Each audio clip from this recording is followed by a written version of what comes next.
बात पर दिल्ली में बड़ी बैठक बुलाई गई है, जहां गृह मंत्री अमित शाह ने दिल्ली में यह बैठक बुलाई। घाटी में टारगेट किलिंग की वारदातों के बीच यह बैठक बहुत ज्यादा अहम है। उपराज्यपाल मनोज सिन्हा इस बैठक में शामिल होंगे। एनएसए अजीत डोभाल इस बैठक में शामिल होंगे। जम्मू कश्मीर के डीजीपी दिलबाग सिंह को भी इस बैठक में सम्मिलित होना है। ऐसे में यह बैठक बहुत बड़ी है। जिस तरीके से कश्मीरी हिंदुओं पर लगातार अटैक होते जा रहे हैं, टारगेट करते जा रहे हैं, आज की इस बैठक में तय किया जाएगा कि कैसे इस तरह की वारदातों को रोका जाए, क्योंकि पिछले अगर 10 दिनों की बात करें तो अब तक 4 हत्याएं हो चुकी हैं।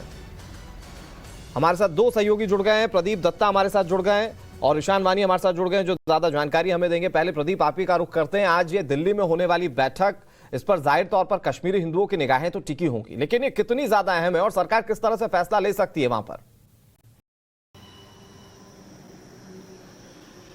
बिल्कुल आपने सही कहा। हर शख्स की निगाह आज इस बैठक पर होगी, उच्च स्तरीय बैठक जिसकी अगुवाई होम मिनिस्टर अमित शाह जी करेंगे और उसमें हमारे जो बाकी दिलबाग सिंह जो डायरेक्टर जनरल ऑफ पुलिस हैं, मनोज सिन्हा जो कि लेफ्टिनेंट गवर्नर हैं और बाकी भी सुरक्षा एजेंसियों के लोग हैं, वो इसमें शामिल होंगे। और इस मीटिंग में 2-3 चीज़ों पर फैसला लिया जाएगा। एक तो किस तरीके से कॉन्फिडेंस रिस्टोर किया जाए कश्मीरी हिंदू कम्युनिटी का। सेकंड, किस तरीके से उनकी सुरक्षा को इंश्योर किया जाए। तीसरा, अमरनाथ यात्रा जो आने वाली है उसकी सुरक्षा की व्यवस्था को भी मद्देनजर रखा जाएगा। और चौथी ये है कि किस तरीके से आतंकवादियों का सर कुचला जाए, क्योंकि अब मुझे लगता है कि आने वाले दिनों में आतंकवादियों पर बहुत बड़ा वार होने वाला है, ताकि वो एक बार फिर से सर उठाने के काबिल न रहें। क्योंकि देखो, आतंकवादियों की पूरी कोशिश है जो 90 के दशक में हुआ, एक बार फिर से वही चैप्टर रिपीट किया जाए। लगातार टारगेटेड किलिंग करके एक भय का माहौल क्रिएट कर दिया। आपने देखा कि 40 से 50 के करीब जो कल परिवार हैं कश्मीर घाटी से निकलकर जम्मू आ चुके हैं, उनसे मैं सुबह से बातचीत कर रहा था। उनका कहना था जान है तो जहान है, क्योंकि काफ़ी सरकार को आलोचना का सामना करना पड़ा है, लेफ्टिनेंट गवर्नर की सरकार को, क्योंकि लोग सवाल पूछ रहे हैं कि आप हमें आश्वासन तो दे रहे हैं लेकिन ग्राउंड स्थिति कुछ और ही बयान करती है। बहुत मुमकिन है कि आज सरकार अपने एक्शन से, आपने लिए हुए फैसलों से वहां पर तमाम लोगों को आश्वस्त करने की कोशिश करें। हमारे साथ शिवानी भी जुड़ गई हैं जो कि दिल्ली से हैं और हमें इस बैठक को लेकर हर एक जानकारी देंगी। मैं आपके पास भी आऊंगा ईशान, लेकिन बड़ी खबर अपने दर्शकों को बताएं, जहां कश्मीर में हो रही हिंदुओं की हत्याओं के बाद वहां रहने वाले परिवार डरे हुए हैं। एक ऐसे ही परिवार से हमारे सहयोगी प्रदीप दत्ता ने खास बातचीत की। परिवार के लोग क्या सोचते हैं, क्या कह रहे हैं, ये आपको सुनाते हैं।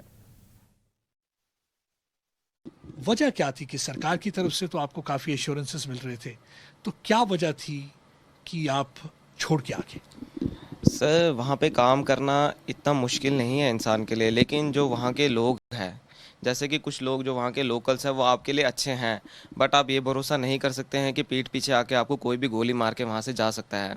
आपने इतने अभी हालात देख लिए हैं। पहले तो ऐसा होता था कि सड़कों पे मारा जाता था, आज का टाइम ऐसा हो गया कि ऑफिस के अंदर घुस के मारा जा रहा है।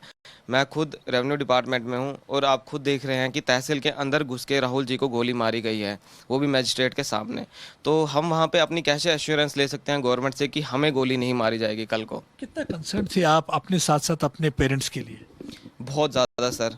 वहाँ पे इतना डर लग रहा था कि पिछले 3-4 दिन से जब हम वहाँ थे तो हम बिल्कुल बाहर नहीं निकल रहे थे वहाँ पे, क्योंकि हमारी फैमिली भी डर रही थी कि क्या पता हमें कहीं वहीं पे गोली ना मार दी जाए पीछे से।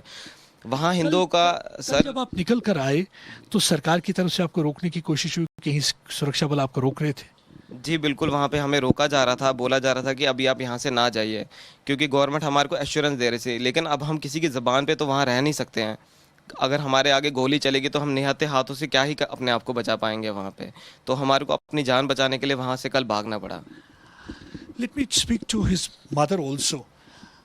कितना आपके लिए कितना मुश्किल था इन दिनों कश्मीर में, जब आप रह रहे थे, ये एटमॉस्फेयर हो रहा था, लगातार मारे जा रहे थे लोग, तो आपके लिए कितना मुश्किल था? मुझे रात भर नींद नहीं आती थी। बाहर बाजार निकलती थी, कुछ सब्जी लेने या कुछ लेने में बिंदी उठाती थी, फिर अंदर आती थी, फिर लगाती थी। मगर जो हमारे मतलब मकान वाले थे वो बहुत अच्छे थे, उनको उनकी तरफ से कोई ऑब्जेक्शन नहीं थी। वो आज भी बोल रहे थे आप बैठो इधर ही, आप मत जाओ।